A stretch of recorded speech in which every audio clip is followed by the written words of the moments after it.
All right, all. So I waited a little bit. Seems just a little bit better. It was raining. It was pouring. It was pretty heavy out. But I went ahead and so in this video, like I said in the other one, I was dealing with this rear tail area. As you can see, it's nice and shaved and smooth. There's that little belt piece is missing because I took it off and we did like a shave job on this, and I think that came out pretty damn nice. Then on the interior, right now everything's black except for some of the dash area. Some of the dash area I actually went and did some modifications earlier. Ultimately, this car was the champagne, like tan color, and the interior was literally supposed to be all brown. Well, it was like a dark brown. And as you can see right now, everything's black. Now, what did I do with that was, well, ultimately, the brown was just so hideous and everything. Plus, I like black. But I did come around this company that had a particular paint that was for upholstery, carpet, and whatnot. And it was just released at the time that I got the vehicle. I was like, wow, this looks cool.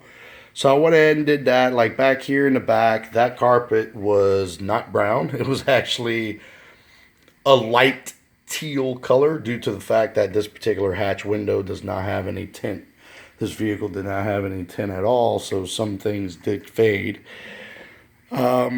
So I went ahead and prepped everything. I took out everything. I took out the seats, took out the carpet, and ultimately, like with the carpet, the hardest part was beating the sand out of it. Like I beat the heck out of those, especially the two pieces that go underneath each the driver and the passenger. And then the steering wheel is still the original one. That one's not too much in good shape. I did put that wrap around it, which I do enjoy those old school wraps. I just went ahead and did that for now. Later, hopefully I can get to have a whole new steering wheel. And then also what I did is take some carbon fiber, flat style carbon fiber, and did the wrap job on the bezel and whatnot for the instrument cluster, for everything in the middle here. Now, the one cool thing was that shifter right there. You can see in this angle, that particular shifter is not factory, of course.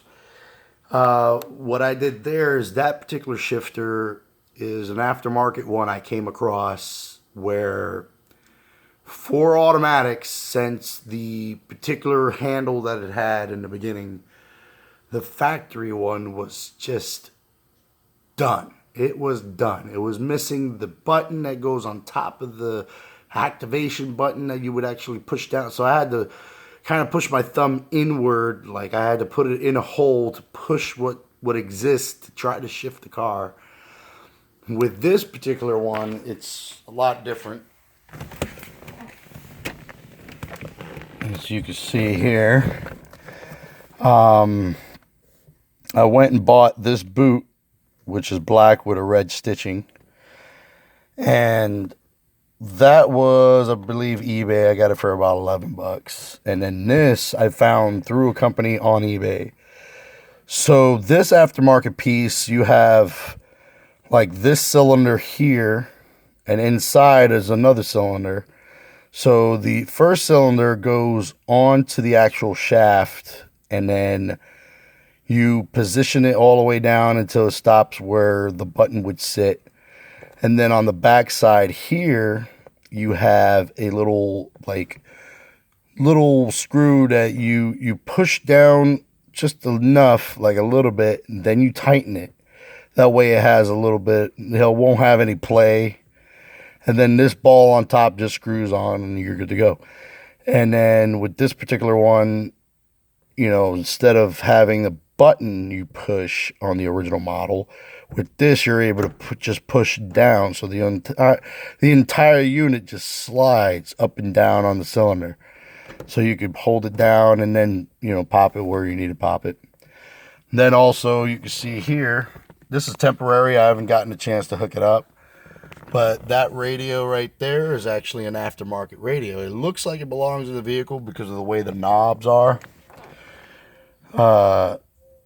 This radio, it took me a while to find it, but I'm going to be very happy with it, I'm sure, because first off, it doesn't have a cassette, doesn't have CD player. Don't care. The way things are these days, don't need it. But it does have a little input for USB, so you can have like a little flash drive. Obviously, you have your auxiliary right here. Preset buttons for radio. Then it's got all the built-in Bluetooth and whatnot in it. So you can also do your phone calls and stuff like that with that. So I can have total hands-free. And then let's see what else I did here. So right now, the little plastic piece that would go around the handle for the door and for the door lock, those things are completely trashed. Luckily, I didn't make it any worse in the removal process of those. They were just so bad. I mean, I just didn't put them back on. I just happened putting them back on. So that kind of sucked that they look so bad. But those things are pricey little son of a guns. Hopefully I can get across someone that can do me a solid and they can try to make I'm going to try, that is, to see if I can find someone that can do the 3D printing of them, but not necessarily plastic. I want to see what kind of materials are out there in that world of 3D printing and see if I can come across one that is like a stronger material than plastic that can make a 3D printing of what they are and then go ahead and put those and replace them. As you can see, the Bose speakers, because that system that was in here was a Bose. That one Bose radio was shot. It wasn't even working. Plus, it wasn't even connected. Like, I connected it to see if it worked. It didn't. The speakers in the door were missing, so there was just a big gaping hole. So I decided, hey, a 6x9 pretty much fits in there. I just had to make it kind of fit a little bit nicely, but I went ahead and did that.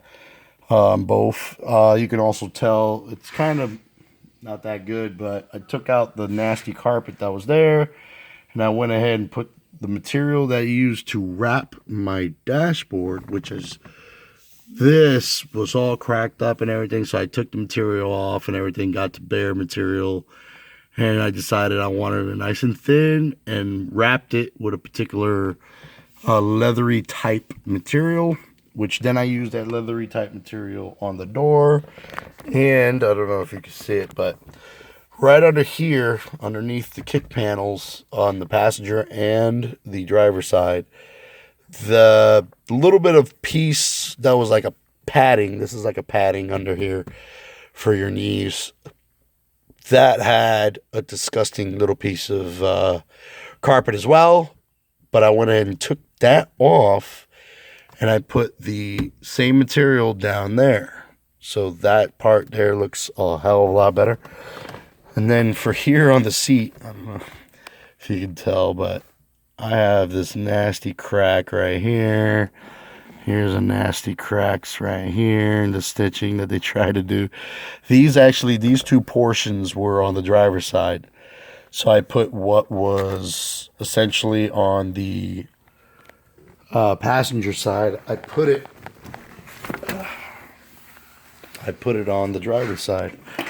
That way the driver's side can last me a little longer.